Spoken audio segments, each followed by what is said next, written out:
Vlog. और बज रहे हैं सुबह के 9 और मेरा हो चुका है घर का सारा काम। मैं सारा काम घर का समेट चुकी हूँ क्योंकि मैं बहुत जल्दी सुबह उठती हूँ, बहुत ही अर्ली मॉर्निंग उठती हूँ।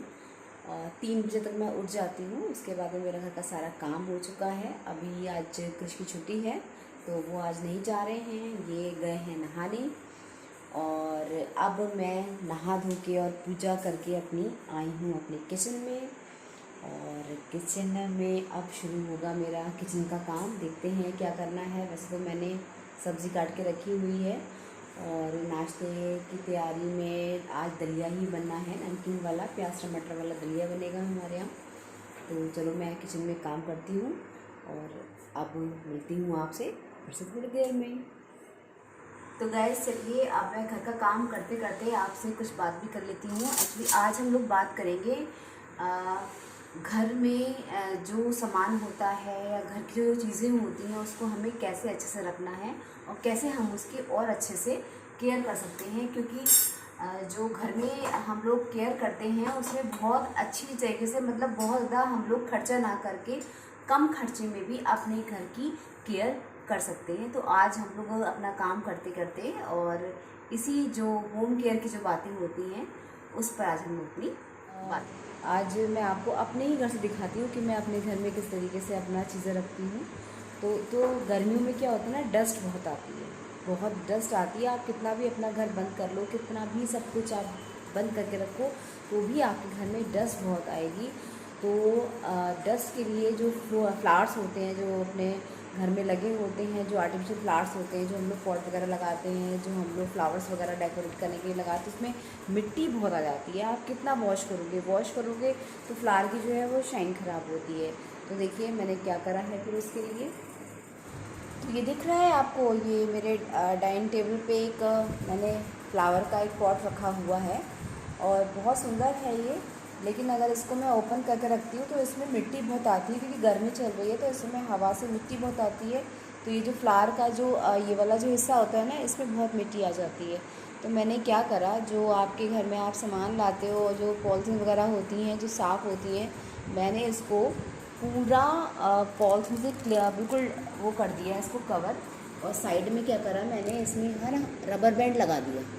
मैंने रबर बैंड लगा के इसको पूरा मैंने पैक कर दिया। अब क्या होगा, फ्लावर तो गंदे नहीं होंगे। अगर पन्नी गंदी भी होती है तो आप चेंज कर दो, नहीं तो आप इसको धो भी सकते हो। और जब आप ओपन करोगे इसको तो बिल्कुल साफ़ और डाइनिंग टेबल साफ़ सुंदर भी है, अगर आपको दिक्कत भी नहीं आएगी और परेशानी भी नहीं होगी। जो इस समय का टाइम चल रहा है, बारिश वाला जो इस समय का टाइम है, इस समय घर में बहुत ज़्यादा नमी रहती है और बहुत ज़्यादा सीलन वाला भी एरिया हो जाते हैं। थोड़ा सा लगता है कि हर जगह कुछ एक्स्ट्रा ही केयर करने की ज़रूरत होती है। तो अगर आप अपने किचन के सामान में, अगर मान लीजिए आपका चीनी है और चीनी का जो कंटेनर है उसमें आपको वो नमी लग रही है या हल्की सी चीटी होने का डर है, तो आप उसमें लौंग डाल दीजिए। कि लौंग जो होती है वो बहुत ही फ़ायदेमंद है इस समय। अगर चीनी में पड़ी रह गई तो एक तो आपकी चीटियाँ नहीं होंगी, नमी नहीं आएगी आपकी शुगर में। और जब आप वही लौंग चीनी के संग में, अगर आपकी चाय के चम्मच के संग में चाय में पड़ जाती है तो भी वो लौंग है, कोई भी नुकसान नहीं होगा उल्टा, और आपकी हेल्थ के लिए अच्छी रहेगी वो वाली चाय या कोई भी चीज़ है। इस तरीके से चावल है, इस समय कभी आप देखना बारिश हो रही तो सर्दी गर्मी हो जाती है, आप फ्रिज का पानी पियो या कुछ करो तो हल्का सा कफ सा जुकाम सा होने लगता है। तो भी आप ये कर सकते हो कि अगर लौंग आपने अपने चावल जब आपके पक रहे हैं और आपने उसमें अगर आपने लौंग डाल दी तो वो चावल की जो तासीर होती है, जो ठंडी होती है, वो ख़त्म हो जाती है। और चावल अगर आपने हल्का सा खराशे भी हैं या हल्का सा सर्दी भी आपको हो रही है तो भी वो चावल आपको कभी नुकसान नहीं करेगा। तो लौंग इस समय बहुत फ़ायदेमंद है।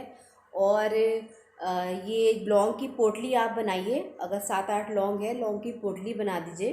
और पोटली बना के आप अगर कोई दाल है या कोई भी ऐसा चीज़ है जहाँ पे नमी से जो ख़राब होने की जगह होती है, जहाँ पे नमी से जो चीज़ ख़राब होने की होती है, तो वो आप लौंग की पोटली आप उस जगह पे रख दो तो वहाँ पे कीड़ा है या कोई भी घुन है, वो चीज़ होने का जो खतरा होता है वो कम होता है। तो बहुत फ़ायदे हैं लौंग के इस बारिश के सीज़न में, आजमा के देखिए। और गाइस ये क्या है, हाँ ये है तारपीन का तेल। इसका यूज़ सबसे अच्छा वैसे तो पेंट में होता है, लेकिन अगर आपके यहाँ पेंट अभी नहीं हुआ है या होने वाला है और आपको चाहिए कि आपकी डोर्स हमेशा शाइनी रहें और पूरे साल शाइन करती रहें, तो आपको कुछ नहीं करना है। आप सिर्फ एक कपड़ा लेके, जो भी आपका साफ़ सफाई के डस्टिंग क्लीनर होते हैं वो लेके आप उसमें तारपीन का तेल लगाएं और उसके बाद में ये डोर्स को हल्के हल्के पोंछें। जब आप ये डोर्स को हल्के हल्के पोंछेंगे, और अक्सर पोंछते रहेंगे, वीक में एक बार पोंछ दीजिए या कभी भी आपको लग रहा है और पोंछ दीजिए, तो आपकी डोर्स क्या है, शाइन रहेगी आपकी डोर्स में। और पूरे साल के बाद में जब पेंट होता है या कभी कभी बाई चांस नहीं आप पेंट करवा पाते हो, तो भी आपकी डोर्स वगैरह बहुत शाइनी रहेंगी, ऐसा लगेगा जैसे अभी ही पेंट किया हुआ है आपने। तो तारपीन के तेल का यूज़ कर सकते हो आप अपने लकड़ी की डोर्स हैं, विंडो हैं, पेंट वाला जो होता है डोर्स होती हैं, उनको पोंछने के लिए, उनको क्लीन रखने के लिए, उनको शाइनी बनाने के लिए। और जितना भी आपके यहाँ ये जो माइका का वर्क होता है, जहाँ पर माइका लगी होती है, चाहे वो आपकी ड्रेसिंग रूम की वार्डरोब्स हो या आपकी किचन का आपका वार्डरोब हो, तो इनको अगर आप क्लीन गीले कपड़े से ना करके, किसी चीज़ से ना पोंछ के, अगर आप इनको थिनर होता है, एक थिनर आता है पेंट की शॉप पे, अगर थिनर लगा के हल्का सा, ध्यान रखिएगा थिनर को खुला मत छुएगा, वो उड़ जाता है बहुत जल्दी।